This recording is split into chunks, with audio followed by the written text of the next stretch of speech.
Alright, here we go. I know everybody's probably tired of seeing us videos of this, but should be the last one until I show it operating in use.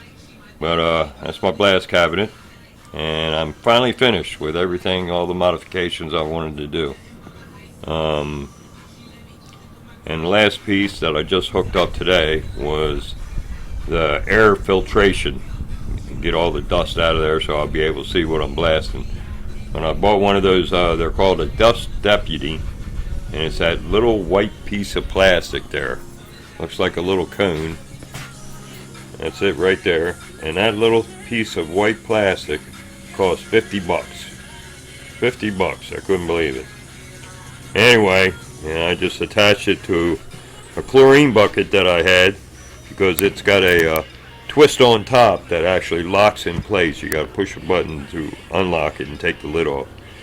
So I cut a piece of wood on a press board and cut a hole in the top of the lid, of course. Small hole just for the dust deputy. Bought some hose. Had to buy some extra hose. That was 30 bucks at Crowder Hardware. Could have got it cheaper somewhere else, I'm sure, but that's what it cost. It was just more convenient for me to go there. And then I went to Harbor Freight and I got this little controller, an electric motor controller, and that cost about 20 bucks. And that actually controls the speed of the shop vac motor. So, and it's all controlled by the switch that I put on the side here. So when I turn this on, let me turn it on. That turns on the light and turns on my shop vac. So this little controller motor, you can see,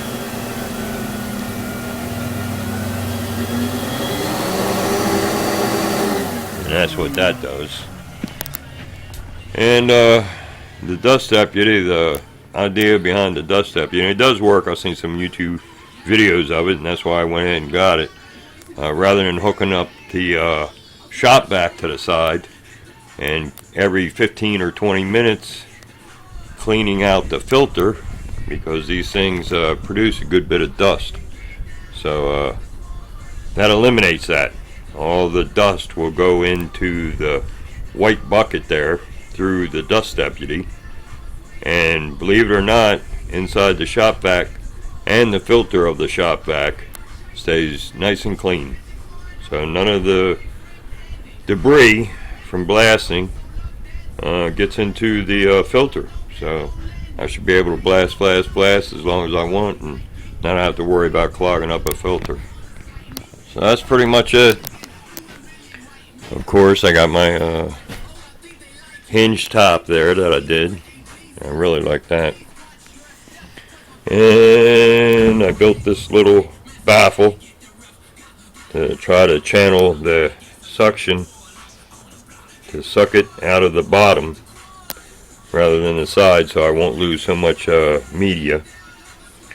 And that was actually a flat piece of sheet metal that I got from work, and I formed it on my vise with some flat bar and hammering and bending and good old elbow grease, a few tricks of the trade, and formed it up.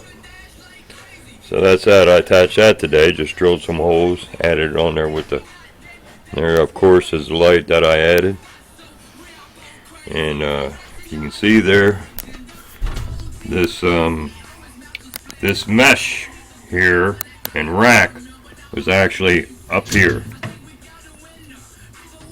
So I trimmed that, shortened it, made a different rack, a heavier duty rack, and it actually gave me 4 to 5 inches more depth. So I can get some pretty big parts in here. So, and that's for the back damper for air inlet, which I made a little control box back there. Anyway, that's it. So all I got to do now is, like I said, and there's my sifter. I made a little media sifter.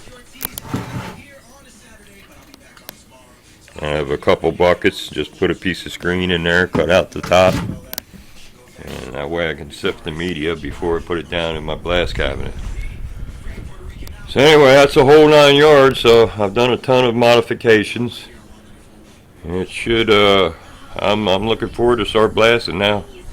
I was going to get some media at Lowe's, but they don't carry it in-house.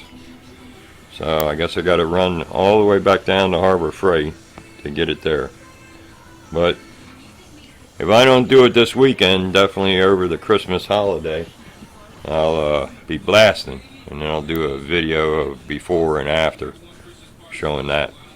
Anyway, I'm a happy camper. Took me long enough, but that's how I do everything. Take my time, do it right. Anyway, cool beans. Later. Oh, and Merry Christmas.